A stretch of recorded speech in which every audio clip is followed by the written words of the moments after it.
PM ने लगाई कांग्रेस की क्लास। दशकों तक एक ही परिवार ने रिमोट से सरकार चलाई, लोकतांत्रिक सरकारों को गिराया, आपातकाल लगाई। प्रधानमंत्री नरेंद्र मोदी ने एमपी के होशंगाबाद में जनसभा को संबोधित करते हुए कहा कि आजादी के अनेक दशक तक कांग्रेस के एक ही परिवार ने सीधे या रिमोट कंट्रोल से सरकार चलाई है।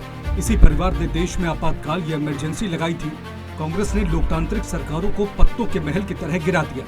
अपने हिसाब से इतिहास को तोड़ा मरोड़ा, जो मन किया वो लिखवाया और खुद का ही महिमा मंडन करवाया। कांग्रेस की माने तो लोकतंत्र तब ठीक चल रहा था, फल फूल रहा था, लेकिन जैसे ही गरीब का बेटा प्रधानमंत्री बना, वैसे ही कांग्रेस अफवाह फैलाने लगी कि मोदी आया है, संविधान और लोकतंत्र को खतरा हो जाएगा। साथियों, कमाल देखिए, आजादी के अनेक दशक तक कांग्रेस के एक ही परिवार ने सीधे या रिमोट कंट्रोल से सरकार चलाई है।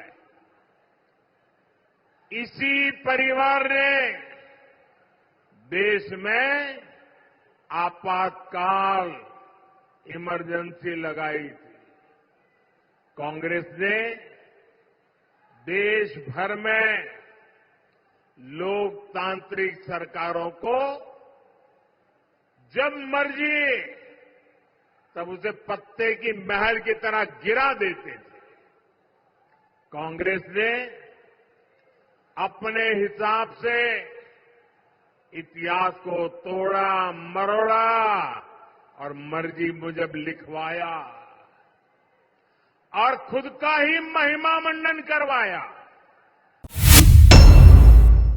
बीजेपी के संकल्प पत्र पर बोले खड़गे, पीएम के पास लोगों को देने के लिए कुछ खास नहीं। कांग्रेस फूड सिक्योरिटी एक्ट लाई, हमारे दिए राशन में आपने 5 किलो बढ़ा दिया। बीजेपी के संकल्प पत्र पर कांग्रेस के राष्ट्रीय अध्यक्ष मल्लिकार्जुन खड़गे ने कहा कि अपने कार्यकाल में पीएम मोदी ने ऐसा कोई बड़ा काम नहीं किया जिससे देश की जनता, युवाओं, किसानों को लाभ हो। महंगाई इतनी बढ़ गई है, उसकी उन्हें फिक्र नहीं है। न डीजल पेट्रोल के दामों में कमी की बात की गई है और न ही गैस सिलेंडर की। इससे साबित होता है कि उनके पास लोगों को देने के लिए कुछ खास नहीं है। कांग्रेस फूड सिक्योरिटी एक्ट लाई, आपने अगर हमारे दिए गए राशन में 5 किलो की बढ़ोतरी की है तो वो कोई उपकार नहीं है। वही गारंटी। फिर किसानों की आमदनी डबल करूंगा, ये उन्होंने कहा था, वही गारंटी। और एमएसपी मैं बढ़ाऊंगा और एमएसपी को मैं लीगल स्टेटस दूंगा, ये कहा था, यही उसकी गारंटी। और अपने कार्यकाल में उन्होंने ऐसा कोई बड़ा काम नहीं किया जो सारे देश के जनता को, युवाओं को, किसानों को उससे लाभ हो। अब युवा तो नौकरी के लिए तड़प रहे हैं, रास्ते पे आए हैं। राहुल गांधी पर शहनवाज हुसैन का कटा, कोर्ट की फटकार के बाद भी पीएम का अपमान कर रहे। राहुल की भाषा का जनता जवाब देगी। बीजेपी नेता शहनवाज हुसैन ने राहुल गांधी पर तंज कसते हुए कहा कि राहुल लंबे समय से अडानी का नाम ले रहे हैं। कोर्ट की फटकार के बाद भी वो प्रधानमंत्री मोदी का अपमान कर रहे हैं। जिस तरह की भाषा का राहुल गांधी इस्तेमाल करते हैं, जनता उसका जवाब देगी। अडानी गवर्नमेंट है। देखिए, राहुल गांधी अडानी का नाम बहुत दिन से रट रहे हैं और हर बात पे वो कई बार कोर्ट से फटकार के बावजूद वो मोदी जी को अपमानित कर रहे हैं। पहले भी उनकी सदस्यता गई है। जिस तरह की भाषा वो बोल रहे हैं, जनता उसका जवाब देगी। बीजेपी के संकल्प पत्र पर तेजस्वी का प्रहार, सिर्फ इधर उधर की बातें हैं। बिहार की जनता के लिए इसमें क्या है? महंगाई और गरीबी कैसे खत्म करेंगे? बीजेपी के संकल्प पत्र पर बिहार के पूर्व डिप्टी सीएम तेजस्वी यादव ने कहा कि 60% देश के युवा हैं जिनके बारे में कोई जिक्र नहीं है। कितनी नौकरी देंगे इसकी चर्चा नहीं है। बिहार के साथ साथ जितने गरीब देश पैच बिहार के साथ साथ जितने गरीब प्रदेश हैं, उन्हें आगे बढ़ाने के लिए कुछ नहीं है। केवल इधर उधर की बातें हैं। तेजस्वी ने पूछा कि बिहार की जनता के लिए उस घोषणा पत्र में क्या है? महंगाई और गरीबी को कैसे खत्म करेंगे, इसका भी कोई जिक्र नहीं है।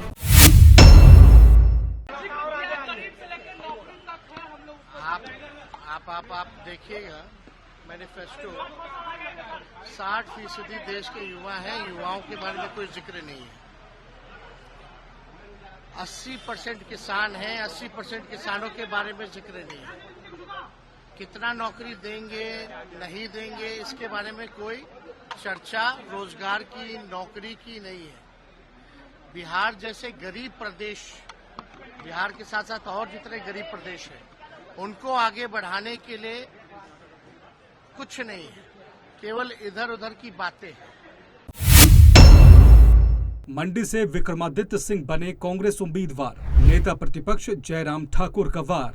ये कोई बड़ी चुनौती नहीं है, कांग्रेस सिर्फ 2 सीटों पर फैसला ले पाई है। कांग्रेस ने मंडी लोकसभा सीट से विक्रमादित्य सिंह और शिमला से विनोद सुल्तानपुरी को मैदान में उतारा है। इस पर पूर्व सीएम और नेता प्रतिपक्ष जयराम ठाकुर ने कहा कि कांग्रेस यहाँ सिर्फ 2 सीटों के बारे में निर्णय ले पाई है। हम पहले ही इन दोनों सीटों पर अपने उम्मीदवारों की घोषणा कर चुके हैं। मुझे लगता है कि ये कोई बड़ी चुनौती नहीं है और राज्य की सभी 4 सीटें जीतेंगे। देखिए, स्वाभाविक रूप से चुनाव के लिए पार्टी के प्रत्याशी तो सामने आएंगे ही, लेकिन कांग्रेस अभी तक निर्णय सिर्फ 2 का कर पाई, 2 का अभी तक भी नहीं कर पाई है। और जहां तक 2 कैंडिडेट का निर्णय उन्होंने किया है, वहां हमारी पार्टी के कैंडिडेट ऑलरेडी पहले से घोषित हैं, दोनों काम कर रहे हैं, दोनों जगह उन्होंने जनसंपर्क में अपना कार्यक्रम बहुत बेहतर ढंग से चलाया हुआ है। और मैं सोचता हूं कि किसी तरह की कोई बहुत बड़ी चुनौती नहीं है। चुनाव तो चुनाव है। जीतू पटवारी का पीएम पर हमला, झूठ की गारंटी, मोदी की गारंटी, भारत को किसानों की हत्या में प्रथम बनाया। मध्य प्रदेश कांग्रेस अध्यक्ष जीतू पटवारी ने आरोप लगाया कि बीजेपी ने संविधान को कमजोर किया है। उन्होंने भारत को किसानों की हत्या में प्रथम देश बनाया। पीएम मोदी ये बताने में असमर्थ हैं कि हमारा देश दुनिया में सबसे ज्यादा कर्जदार हो गया है। जो बोलते हैं वो करते ही नहीं। ये मोदी की गारंटी है। जो बोला झूठ बोला, झूठ की गारंटी, मोदी की गारंटी। पर भारतीय जनता पार्टी ने संविधान को कमजोर किया है। उनके सांसद ने कहा 400 सीटें चाहिए, संविधान बदलना है। भारतीय जनता पार्टी ने 84% बच्चों को बेरोजगार किया 10 साल में। भारतीय जनता पार्टी ने 80 करोड़ लोगों को 5 किलो राशन व्यवस्था दी। इसका मतलब गरीब बनाया है भारतीय जनता पार्टी ने। किसानों को कर्ज में, किसानों की आत्महत्या में नंबर 1 देश बनाया। महंगाई में हम दुनिया के सब देशों में सबसे ज्यादा महंगाई की मार है तो देश में, हमारे देश में रुपए का अवमूल्यन किया। डॉलर के मुकाबले नरेंद्र मोदी जी का सबसे बड़ा अचीवमेंट है। राहुल गांधी पर गिरिराज सिंह का पलटवार, राहुल को जनता मौका नहीं देगी। अग्निवीर योजना रोजगार का विशेष अवसर। कांग्रेस सांसद राहुल गांधी की अग्निवीर योजना समाप्त करने वाले बयान पर केंद्रीय मंत्री गिरिराज सिंह ने कहा कि उनको जनता मौका ही नहीं देगी। अग्निवीर योजना आज युवाओं के लिए रोजगार का एक विशेष अवसर है। गिरिराज सिंह ने कहा कि राम मंदिर तो बन गया है, अब हम विकास और विरासत को मजबूत और विकसित करेंगे। राहुल जी कह रहे हैं अग्निवीर को समाप्त करेंगे हम। उनके मौका ही नहीं जनता देगी। अग्निवीर आज युवाओं के लिए एक विशेष अवसर है रोजगार का। इस मैनिफेस्टो में जो भाजपा ने जारी किया है, इसमें कहा कि राम मंदिर मुद्दा नहीं बनाया है, क्योंकि राम मंदिर तो बन गया। अब विकास और विरासत ये दोनों को मजबूत करेंगे। जन्मभूमि भी रहेगा। विकास और विरासत, विरासत बार बार कह रहा हूँ, विरासत हमारी जो है उसको हम विकसित करेंगे। आतिशी का मोदी सरकार पर आरोप, 10 सालों में एक भी वादा पूरा नहीं कर पाए। आम आदमी पार्टी के नेता आतिशी मारलेना ने मोदी सरकार पर तंज कसते हुए कहा कि 10 साल सरकार चलाने के बाद भी वो अपने एक भी वादे पूरे नहीं कर पाए। 25% युवा बेरोजगार हैं, महंगाई चरम पर है। आज एक आम परिवार के लिए घर चलाना असंभव हो गया है। देश में आयुष्मान भारत योजना का बजट दिल्ली के स्वास्थ्य बजट से भी कम है। बुलेट ट्रेन चलाने की बातें हैं, बाकी जो उन्होंने पहले वादे किए थी युवाओं के लिए, स्वास्थ्य के लिए, आयुष्मान योजना को से बुजुर्गों को जोड़ने की भी बातें, कैसे देखते हैं आप? देखिए, आज भारतीय जनता पार्टी ने घोषणा पत्र नहीं, जुमला पत्र पूरे देश को दिया है, क्योंकि 10 साल सरकार चलाने के बाद भी वो अपने एक भी वादे को पूरा नहीं कर पाए हैं। उन्होंने वादा किया था युवाओं को कि बहुत हुई बेरोजगारी की मार, अब की बार मोदी सरकार हर साल 2 करोड़ नौकरियां दी जाएंगी, लेकिन आज देश का बेरोजगारी का आंकड़ा इस देश के इतिहास में सबसे ज्यादा है। सलमान खान के घर के बाहर फायरिंग का मामला। फायरिंग पर भड़के संजय राउत। गृह मंत्री राजनीति में व्यस्त हैं। मुंबई में कहीं भी कभी भी गोली चल सकती है। अभिनेता सलमान खान के घर के बाहर फायरिंग का मामला तूल पकड़ता जा रहा है। शिवसेना उद्धव गुट के नेता संजय राउत ने कहा, गृह मंत्री राजनीति में व्यस्त हैं, लेकिन मुंबई की पुलिस तो राजनीति नहीं कर रही है ना, या वो भी उनके पीछे पीछे राजनीति कर रही है। सलमान खान के घर के बाहर जो फायरिंग हुई है वो एक इशारा है कि इस मुंबई में कभी भी और कहीं भी गोली चल सकती है। कोई गलत काम करे, उनके ऊपर गलत गुनाह दाखिल करिए या ईडी सीबीआई को पीछे लगाइए। फिर जो लोग पार्टी छोड़कर बीजेपी में जा रहे हैं, गद्दार लोग, पूरा पुलिस फोर्स उनके सिक्योरिटी में है। ये सवाल पुलिस कमिश्नर को पूछना चाहिए मुंबई के, कि आपकी कोई जिम्मेदारी है क्या नहीं। गृह मंत्री राजनीति में बिजी है, लेकिन मुंबई के पुलिस आयुक्त तो राजनीति नहीं कर रहे हैं ना, क्या वो भी राजनीति उसके पीछे पीछे घूमकर कर रहे हैं। सलमान खान के ऊपर, उनके घर के ऊपर जो फायरिंग हो रही है, एक इशारा है इस मुंबई में कहां भी कभी भी गोली चल सकती है। 400 पार के नारे पर बोले अखिलेश यादव, वो संविधान बदलना चाह रहे हैं, इसलिए 400 पार कह रहे हैं। यूपी के मेरठ में समाजवादी पार्टी प्रमुख अखिलेश यादव ने बीजेपी के 400 पार वाले नारे पर कहा कि वो 400 पार इसलिए कह रहे हैं क्योंकि वो संविधान बदलना चाह रहे हैं। बाबा साहब भीमराव अम्बेडकर के दिए संविधान को वो बदलेंगे। 400 पार इसलिए कह रहे हैं क्योंकि वो संविधान बदलना चाहते हैं। बाबा साहब भीमराव अम्बेडकर जी का दिया हुआ संविधान को बदलेंगे। आरजेडी नेता तेजस्वी यादव के मछली खाने वाले वीडियो पर देश में जमकर राजनीति हुई। पीएम मोदी से लेकर बीजेपी के तमाम नेताओं ने तेजस्वी के वीडियो की जमकर आलोचना की और कहा कि ऐसे वीडियो लोगों को चिढ़ाने की मानसिकता से डाले जाते हैं। आज बिहार पहुंचे रक्षा मंत्री राजनाथ सिंह भी तेजस्वी के वीडियो पर भड़क गए। जमुई में जनसभा के दौरान राजनाथ सिंह ने पूछा कि नवरात्रों के दौरान मछली खाकर आप क्या संदेश देना चाहते हैं। उन्होंने कहा कि जिसे खाना है वो खाए, लेकिन उसे दिखाने की क्या जरूरत है। तेजस्वी के वीडियो पर बोलने के दौरान राजनाथ सिंह ने लालू यादव को भी नसीहत दे डाली। अब मछली नवरात्रि के पर्व पर आप खाते हो, क्या संदेश देना चाहते हो? आपको जो खाना हो, मछली खाना हो, सुअर खाना हो, कबूतर खाना हो, हाथी खाना हो, घोड़ा खाना हो, सब खाओ।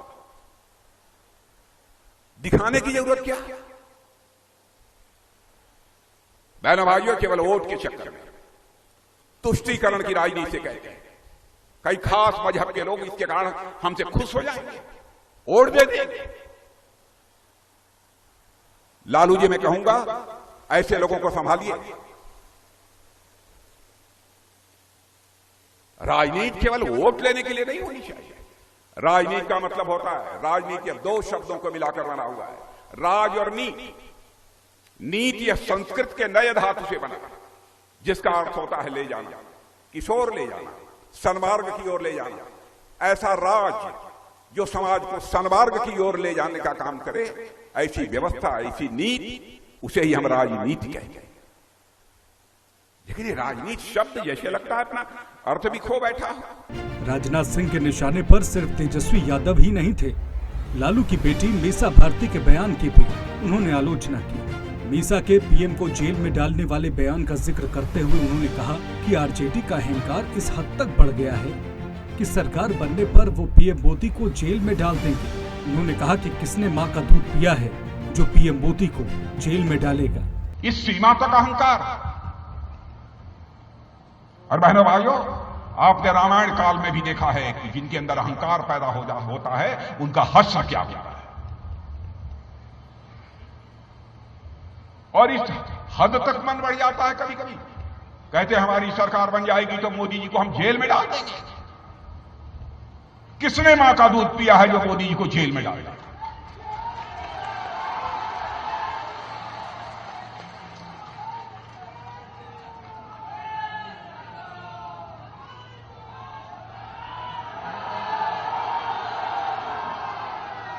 जो जेल में रहे हों, जो जेल में रहे हों, कभी जेल में हो, कभी बेल में हो, जो जेल में हो, बेल में हो, वो गिरफ्तार करेंगे, अपने को बचाने की वो कोशिश करेंगे। बहनों भाइयों, सारी जिंदगी जिसने देश के लिए खपा दी है, परिवार जिसने नहीं बचाया, बूढ़ी मां की आजीवन सेवा करते रहे, 97-98 की उम्र हो गई थी तब तक, उस व्यक्ति को आप उठाकर जेल भेज देंगे? वो किसके लिए कमाएगा? वो व्यक्ति कैसे आप भ्रष्टाचार का आरोप उसके ऊपर लगा सकते हैं? बीजेपी ने 2024 के चुनावों के लिए आज अपना संकल्प पत्र जारी कर दिया है, जिसमें एक बार फिर मोदी की गारंटी की चर्चा की गई है। राजनाथ सिंह की अध्यक्षता में ही ये घोषणा पत्र तैयार किया गया है। एक तरफ बीजेपी अपने घोषणा पत्र को मजबूत भारत की नींव बता रही है, दूसरी तरफ विपक्ष इसकी आलोचना कर रहा है। आरजेडी नेता तेजस्वी यादव ने कहा कि बीजेपी के घोषणा पत्र में नौकरी के बारे में कुछ नहीं है। लगा था कि पीएम बिहार को कुछ देंगे, लेकिन कुछ भी नहीं दिया। इन आरोपों का भी राजनाथ सिंह ने जवाब दिया।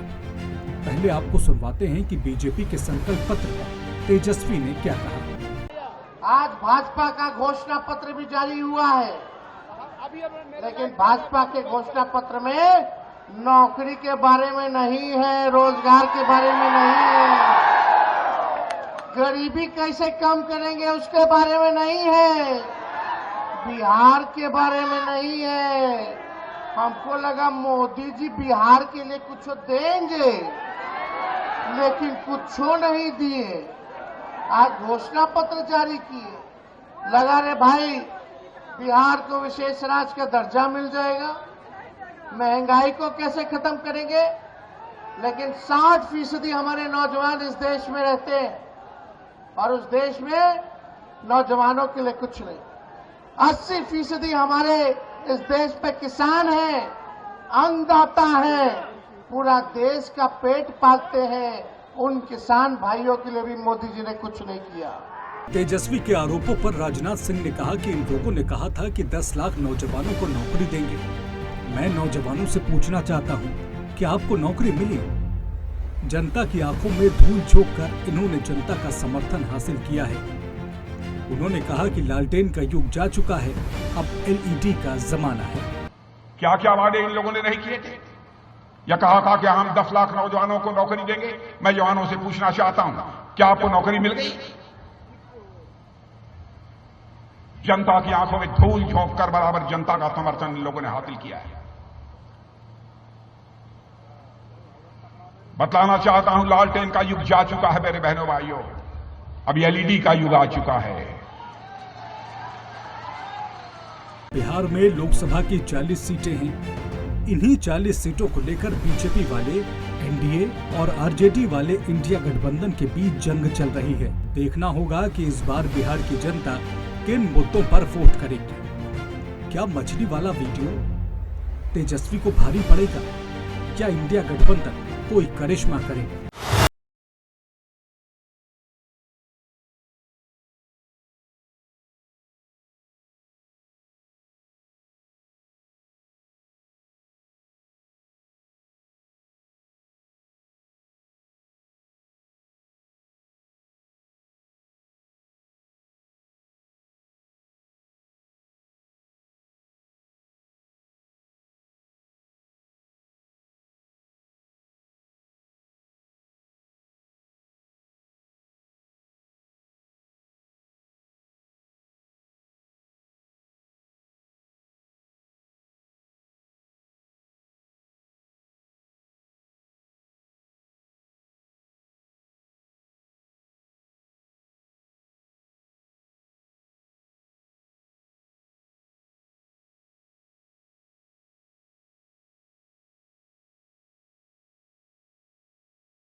मुझे विश्वास है कि राष्ट्र के निर्माण में बाबा साहेब हमें सतत प्रेरणा देते हैं। भारत दुनिया का सबसे विशाल लोकतंत्र है। इस लोकतंत्र को जीवंतता भारतीय संविधान से मिलती है। वही संविधान जिसने देश के हर नागरिक को सम्मान के साथ समान अधिकार दिए हैं। ये संविधान बाबा साहब की ही देन है। 2024 के लोकसभा चुनाव में अंबेडकर का ये संविधान भी चुनावी मुद्दा बन चुका है। ऐसे में अंबेडकर की जयंती पर संविधान और लोकतंत्र पर हो रही राजनीति की चर्चा करना लाजमी हो जाता है। विपक्ष का आरोप है कि मोदी सरकार संविधान को बदलकर देश में लोकतंत्र को समाप्त करना चाहती है। आज कांग्रेस अध्यक्ष मल्लिकार्जुन खड़गे ने फिर पीएम मोदी पर संविधान का विरोधी होने का आरोप लगाया। मंत्री जी कह रहे हैं कि कांग्रेस ने बाबा साहब अम्बेडकर का अपमान किया संविधान की बात कर। पहले उनको कॉन्स्टिट्यूशनल असेंबली के डिबेट पढ़ने के लिए बोलो, और जो स्वातंत्र आंदोलन शुरू हुआ उसके बाद में जिस ढंग से पुनः पैक्ट हुआ, गांधी जी ने जिस ढंग से बाबा साहब अम्बेडकर मिलके जो दलितों के लिए जो एग्रीमेंट तैयार किए वो भी जरा पढ़ो बोलो। संविधान जो ड्राफ्टिंग कमेटी बनी कॉन्स्टिट्यूंट असेंबली में, और इनके लोग कहाँ थे और कैसा बाबा साहब अम्बेडकर कॉन्स्टिट्यूंट असेंबली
चार 400 पार इसलिए कह रहे हैं क्योंकि वो संविधान बदलना चाहते हैं। बाबा साहब भीमराव अम्बेडकर जी का दिया हुआ संविधान को बदलेंगे।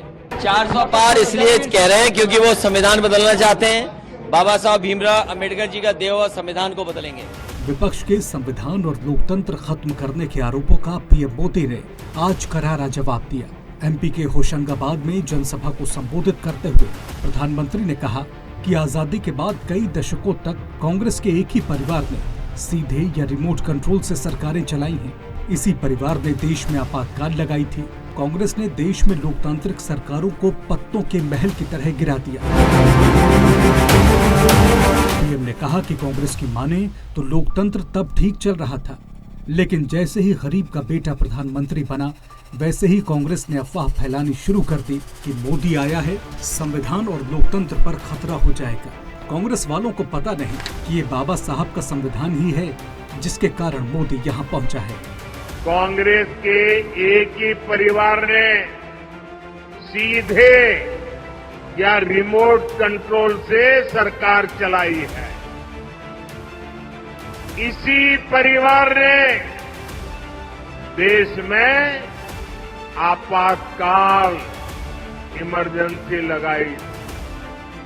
कांग्रेस ने देश भर में लोकतांत्रिक सरकार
बदल पाना संभव नहीं है, लेकिन राजनीति में नैरेटिव का बड़ा रोल होता है।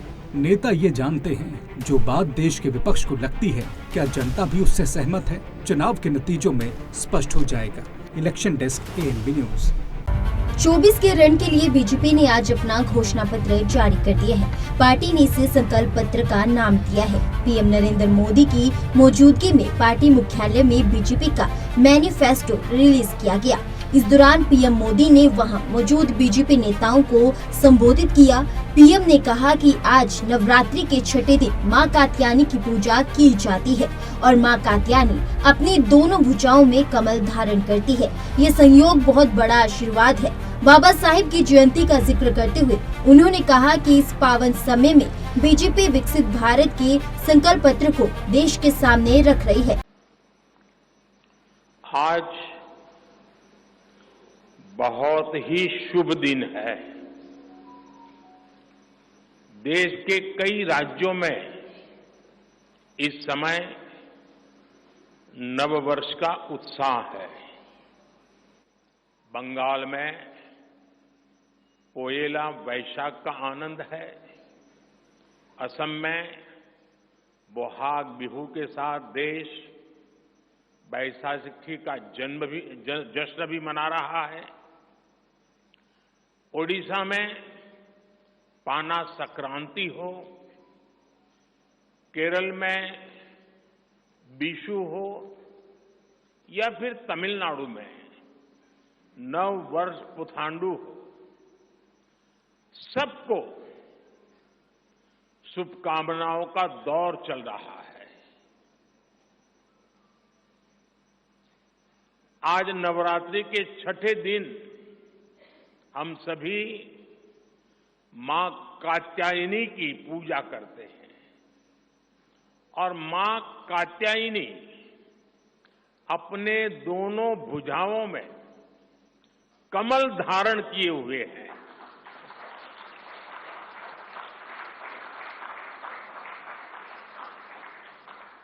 ये संयोग भी बहुत बड़ा आशीर्वाद है। इनके सब के साथ सोने में सुहागा आज बाबा साहब आम्बेडकर की जयंती भी है। ऐसे पावन समय में आज भाजपा ने विकसित भारत के संकल्प पत्र को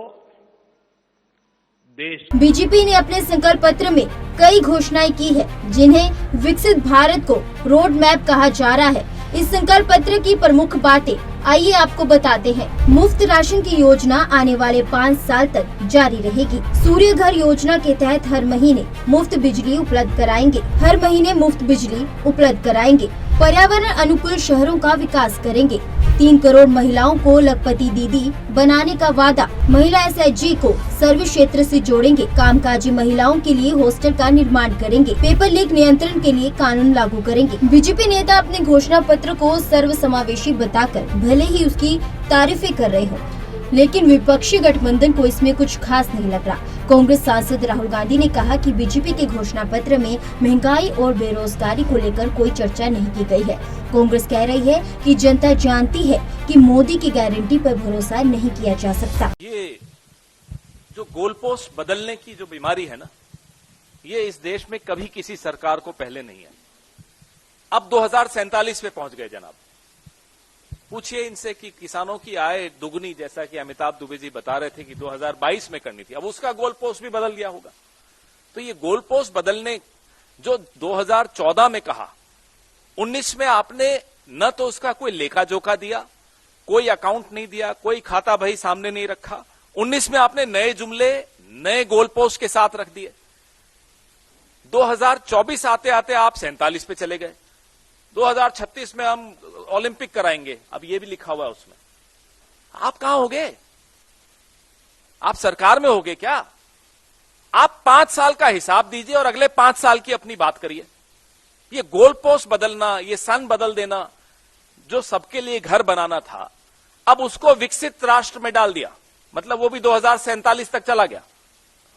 बड़ी सफाई से ये झूठ बोलते हैं, लेकिन इतनी बार बोल चुके हैं कि अभी एक्सपोज हो गए। अब लोगों को समझ में आ गया कि मोदी की बात पर या मोदी की गारंटी पर कोई भरोसा नहीं कर सकते। मौजूदा सरकार की और जो भी इन्होंने गारंटियां पहले दी है, चाहे वो डबल किसानों की आय दुगनी हो जाएगी, चाहे 2 करोड़ युवाओं को रोजगार मिल जाएगा, चाहे मुफ्त सिलेंडर मिलेंगे जनता को, तो मैं समझती हूँ जहाँ काला धन वापस लाने की बात की गई थी विदेशों से, और इस तरह के न जाने इतने तीर छोड़े गए थे, लेकिन मैं समझती हूँ कि यह सरकार पूरी तरह से विफल है। इनकी कोई गारंटी नहीं है, इनकी खाली घंटी है।